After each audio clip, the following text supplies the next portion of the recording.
2 पर गाड़ी रुकती है। गाड़ी रुकती है तो उसमें से जो बेटा है वो अपने पिता से कहता है कि पिताजी, पापा मुझको मूंगफली चाहिए। तो फिर वो मूंगफली लेने के लिए ट्रेन से नीचे उतरते हैं।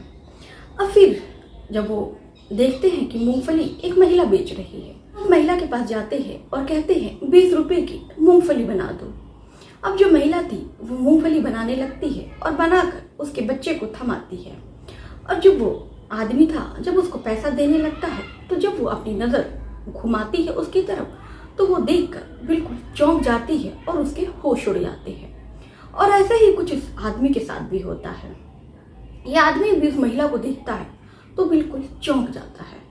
दरअसल वो इसलिए चौंक जाता है और वो महिला भी उसको इसलिए देखकर चौंक जाती है कि दरअसल वो महिला कोई और नहीं बल्कि उसकी तलाकशुदा पत्नी थी, जिसका 5 साल पहले तलाक हो जाता है।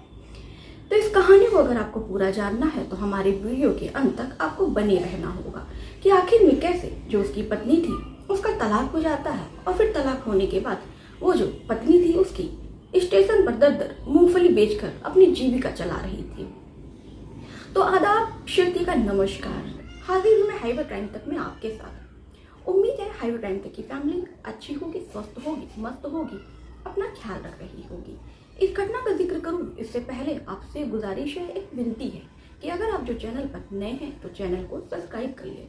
आप जान रहे हैं कि हाइवे क्राइम तक का जो परिवार है अभी नया है, तो आपके प्यार की, सपोर्ट की बहुत ज़्यादा ज़रूरत है। हमारे हिसाब से ये भी है कि जितना से ज़्यादा हो सके इस वीडियो को शेयर किया कीजिए। ऐसी घटना सुनाने का उद्देश्य हमारा समाज में जागरूकता लाना है। तो चलिए फिर ज़्यादा देर ना करते हुए इस घटना की शुरुआत करते हैं। मध्य प्रदेश में एक गाँव पड़ता है छिंदवाड़ा। छिंदवाड़ा में एक परिवार रहता है।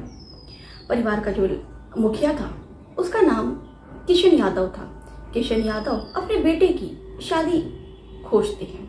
तो शादी खोजते खोजते दलाल के माध्यम से उनको एक रिश्ता पता चलता है। वो लड़की बिहार की रहने वाली थी, तो उनको वो रिश्ता काफ़ी अच्छा लगता है और वो उस परिवार से अपना नाता संबंध जोड़ लेते हैं। फिर 14 फरवरी सन 2016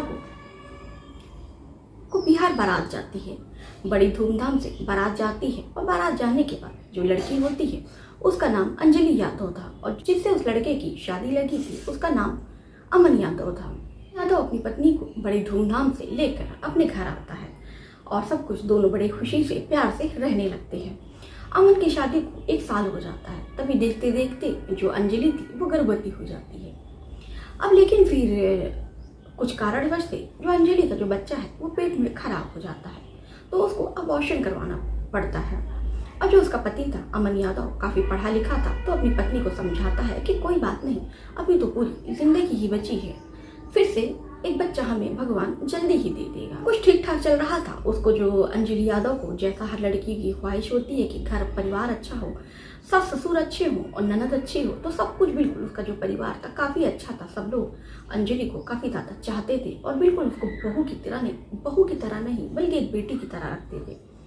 लेकिन कहते हैं ना कि कुछ औरतें ऐसी होती हैं जिनको ये खुशियाँ रास नहीं आती हैं। ऐसे ही जो अंजलि थी उसका पड़ोस के लड़के से चक्कर चलने लगता है।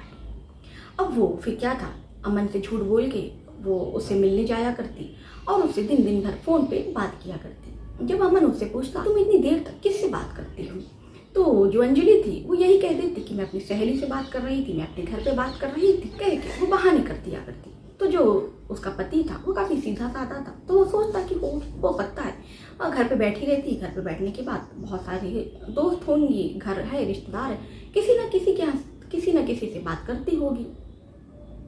अब जो अमन था वो अपनी पत्नी पे शक नहीं करता है। जो अंजलि थी अब वो फ़ोन पे बातें करती है और फिर जब भी उसको मौका मिलता वो छिपा कर घर वालों से सब्जी लेने के बहाने, शॉपिंग करने के बहाने वो उससे अक्सर मिलने जाया करती। अब जब उससे मिलने जाती तो आप जान रहे हैं ये सब बातें छुपते नहीं छुपती हैं। अब पड़ोस के ही कुछ लड़के अंजलि को उस लड़के के साथ देख लेते हैं और फिर अमन से आकर कहते हैं कि तुम्हारी पत्नी एक मोहल्ले के ही लड़के से मिलती है और उसे मैंने एक बार नहीं कई बार देखा है। तो अमन यादव अपने दोस्त को फटकार लगा देता है कि नहीं यार, तुम गलत सोच रहे हो। ज़रूरी तो नहीं है कि अगर मेरी पत्नी किसी से मिल रही है, किसी से बात कर उसने कर लिया, किसी से मिल लिया, तो उसका मतलब है कि उससे चक्कर चल रहा है। तुम लोग की जो सोच है बहुत छोटी है। अब ऐसे में और भी आस पड़ोस के लोग भी अमन से जब ये बातें कहे, अमन यही सोचकर इस बात को इग्नोर कर देता कि गांव समाज के लोग हैं, छोटी सोच के लोग हैं, हो सकता है किसी से बात कर लिया तो इनको लगने लगता है कि उससे उनका चक्कर चल रहा है।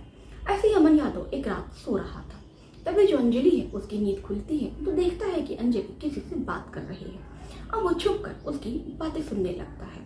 तभी वो कुछ ऐसा सुनता है कि उसके पैरों तले जमीन खिसक जाती है।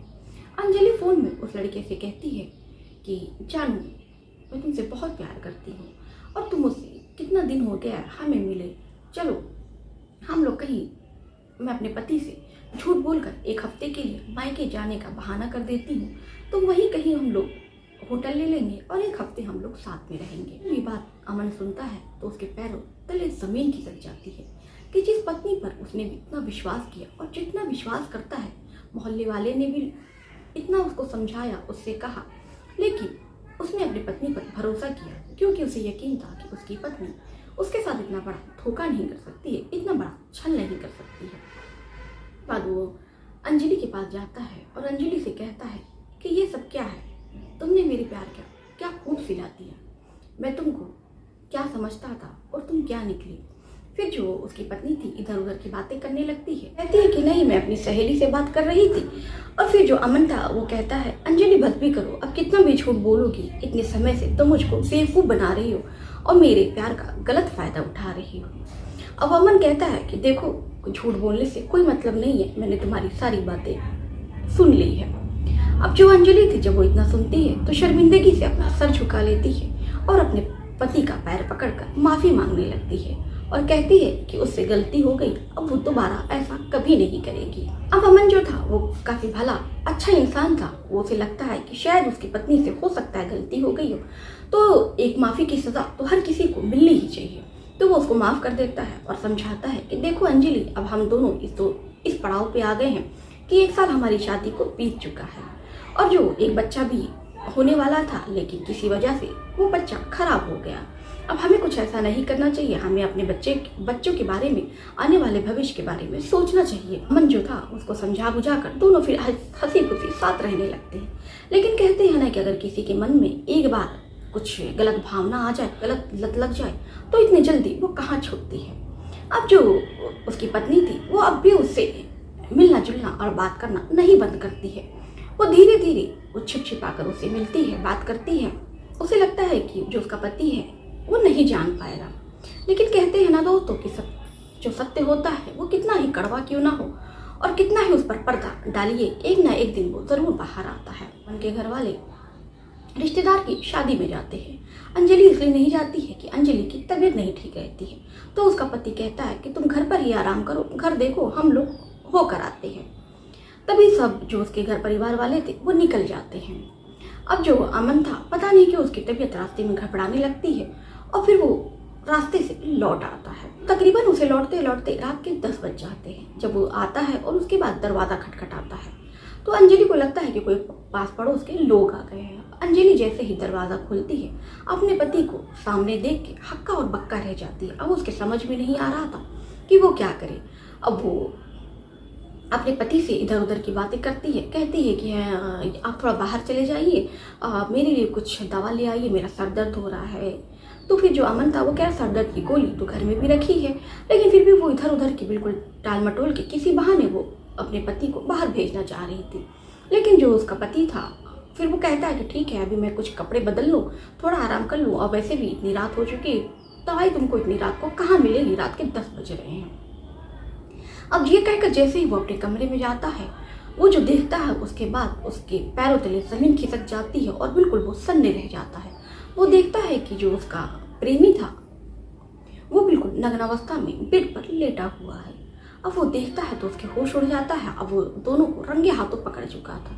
अब जो फिर अंजलि को वो बुलाता है और अंजलि से पूछता है कि ये सब क्या है, कि आखिर में तुम फिर मेरे प्यार का, मेरे मान का, सम्मान का तुम गलत फायदा उठा रही हो। जब तुम्हें इसके साथ ही रहना था तो तुम्हें उस दिन बोल देना चाहिए था। क्या था, जब अमन ये सब देखता है तो उसके बाद से वो अपनी पत्नी को कह देता है कि तुम अभी इसी वक्त अपने प्रेमी के साथ जो भी तुम्हें सामान लेके जाना है, ज़रूरत का जो तुम्हारा सामान वो ले जाओ, और यहाँ से अभी के लिए मैं तुम्हें तलाक लिख कर भेज दूँगा और मेरा तुम्हारा जो रिश्ता है अब यहीं से ख़त्म होता है। अब जो उसकी पत्नी थी वो भी समझ चुकी थी कि अब जो अमन है उसको माफ़ नहीं करेगा, और फिर वो अपने प्रेमी के साथ निकल जाती है। अब जब वो अपने प्रेमी के साथ निकल जाती है तो जो उसका प्रेमी था अब वो क्या करती, तो जो उसका प्रेमी था वो भी उसको ये कहकर उसी वक्त छोड़ देता है कि यार देखो ना, मैं पैसे कमाता हूँ, मैं तुमको आखिर में कहाँ रखूँगा। मेरा तो तुम्हारा रिश्ता तभी था कि जब तक हम तुम्हारे घर में मिलते थे, ना ही तुम्हारे पास पैसे हैं, ना ही तुम मेरी पत्नी हो, ना ही तुम मेरी कोई जिम्मेदारी हो। फिर वो जो लड़की थी वो कहती है कि मेरा इस्तेमाल किया तुमने मुझसे शारीरिक संबंध बनाए, तुमने मुझको इस्तेमाल किया। जब मेरे पति ने मुझको छोड़ दिया तो तुम मुझे अपनाने के बजाय तुम ये कह रहे हो कि अब मेरा तुम्हारा कोई रिश्ता नहीं है, आखिर में अब मैं कहाँ जाऊँगी। तो वो जो लड़का था वो कहता है तुम जानो, तुम्हें ये सब करने से पहले सोचना चाहिए था, और मैंने तुमसे कोई ज़बरदस्ती तो नहीं की, मैंने तुमसे तो ज़बरदस्ती शारीरिक संबंध नहीं बनाए ना, तुमने अपनी मर्जी से बनाए। वो ये कहकर जो लड़का है वो भी उसको छोड़कर चला जाता है। अब जो अंजलि थी उसको समझ में नहीं आता है कि वो क्या करे। अंजलि थी ना वो घर जा सकती थी, ना अपने घर वालों को ये बात बता सकती थी, और ना अपने पति के पास वापस जा सकती थी। अब वो इधर उधर इसी तरह रहने लगती है और इधर उधर की ठोकरें खा रही होती है। फिर अमन जो था वो दूसरी शादी कर लेता है, उसके 2 बच्चे हो जाते हैं और अमन अपने परिवार में खुशी खुशी रहने लगता है। अमन अपने परिवार के साथ अपनी बीवी बच्चे के साथ भोपाल जा रहा था। तभी भोपाल स्टेशन पे गाड़ी रुकती है और उसका जो बच्चा है वो मूंगफली की जिद करने लगता है। जब उसका जो पिता था वो मूंगफली दिलाने के लिए अपने बच्चों को नीचे उतरता है तो देखता है कि जो महिला मूंगफली बेच रही है वो कोई और नहीं बल्कि उसकी तलाकशुदा पत्नी थी। अंजलि को देखता है तो काफ़ी ज़्यादा चौंक जाता है और कहता है कि अंजलि, आखिर में तुमने अपना क्या हाल बना लिया। मैंने सुना था कि उस लड़के ने भी तुमको छोड़ दिया है, जिसके लिए तुमने इतनी हदें पार की है, सारी सीमाएं लांघ गई, सारे रिश्ते को तुमने तबाह कर दिया, पति पत्नी जैसे पवित्र रिश्ते को भी तुमने शर्मसार कर दिया। आखिर में तुमको ये सब करके क्या मिला? देखो उल्टा ही तुम्हारा कितना बुरा हाल है। देखो ये मेरा बच्चा है, मैं बहुत ज़्यादा अपनी पत्नी के साथ अपने बच्चे के साथ खुश हूँ। उसकी आंखों से भी आंसू गिरने लगते हैं। तभी में जो ट्रेन है वो हॉर्न देने लगती है।